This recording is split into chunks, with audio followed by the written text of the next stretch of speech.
Hi, I'm Tim. Welcome to Watchbox, and thanks for logging on. If you love this watch, email me, tmosso@thewatchbox.com, your purchase and pricing email question line for buying this or any watch you see here on our channel or our website. Reach out to me directly, tmosso@thewatchbox.com.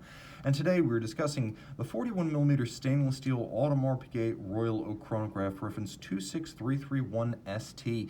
The 41 with the dial as you see here, it was built from 2012 to 2016 before the asymmetrical anniversary dial arrived in 2017. So this timepiece is a handsome and lovable 11.1mm thick 41mm stainless steel Royal Oak chrono. Two ways to measure it lug to lug. It's 52mm lug to lug, but if you include these solid and rigid plots or intermediate links, the actual distance across the wrist is a beefier 54.5mm. Now throw the watch on the wrist, it is substantial. It's as hefty as the gold watches from some other brands just because all of the components are so robust. As you can see, the clasps on these are worthy of an offshore. The swing arms, the chassis, the mechanism, and the twin trigger release, this is a sports watch clasp. When you throw it on a 16cm circumference wrist, you can see that every Royal Oak wears larger than its rated size. I would really describe this as more of a 43 in terms of how it sits.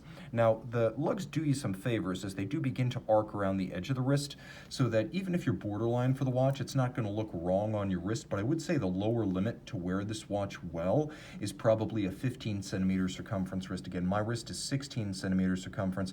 There's your cuff shot, there's your over the top shot, and there's your down the barrel shot. Now taking a look at the bracelet here, it's outstanding. All of the details pop.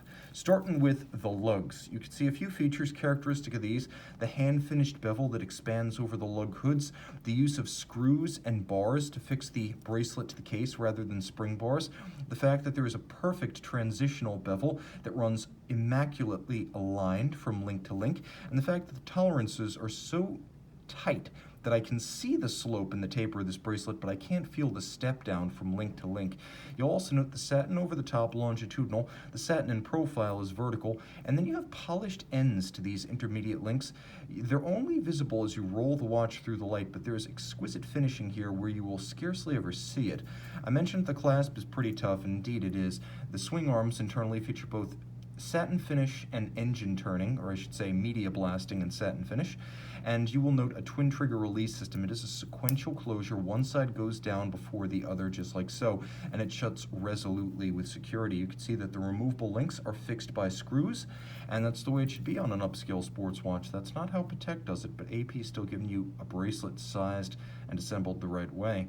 As you can see in profile, you have hexagonal screw-down shoulders for the chronograph pushers and a hexagonal crown, and those are in reference to the white gold bolts that sit inside the bezel. Now, you'll also note there's a lot of contrast here between the polished bevels and the satin elements, the curved elements and the hard angular geometries, and you can see that the edge of the bezel, inspired by a vintage diving helmet, is rounded and polished while the top is satin finished, and there's a sharp break between them. You can also see that the screws, or I should say bolts, because they are not screws, they are bolts, they're held by a nut on the backside, but they are slightly recessed from the bezel, and that's a sign that this is a fresh bezel. When they become flush, that's the threshold for replacement. This one has plenty of margin between bolt and bezel. You can see that the gasket between the bezel and the case is expressed in a hairline form. It's more pronounced on the offshores, but it's quite subtle on the Royal Oaks, and you can see that the character lines continue perfectly unimpeded from the bezel through the mid-case through the case back. Screw-down crowns and chronograph pushers and a 50-meter water resistance rating, meaning you can swim with this watch. It is surface swimmable. And then you have the Grande Tapisserie dial, which is lovely because it is cut on a 19th century pantograph lathe, and it is just the kind of timepiece that you can wear and enjoy long-term while continuously detecting nuances that you didn't perceive before. And one regard in particular is the very tiny interstitial textures between the hobnails of the tapisserie. The pantograph that cuts these obviously creates the blocks of the hobnail, but they're very slight roughed textures that run over the hobnails and in between them, and this is the kind of thing that's worth examining with a loop. You have white gold hands, white gold indices, and then you have symmetrical registers. After 2017, you had a smaller register down at 6 o'clock. Here, all three are symmetrical. So you've got that black galvanized pantograph cut dial, which since 2012 has been done in-house by AP, white gold hands, logo, and indices. There will be a loom shot.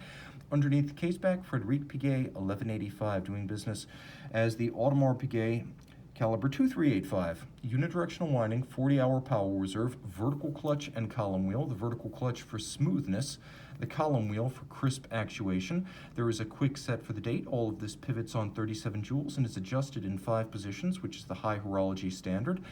It does not feature stop seconds, but you can leave the chronograph running on a continuous basis due to the vertical clutch system, and if you wish, you can use chronograph seconds as your seconds hands. Simply reset and restart, and now you have effectively synchronized your seconds hand. And of course, with the combination of the vertical clutch and the column wheel with automatic winding, this is a thin, fine, integrated chronograph. It is not of the modular variety. This is a timepiece for the ages, and I should mention, though you can't see it, the Frederic Piguet movement is beautifully finished.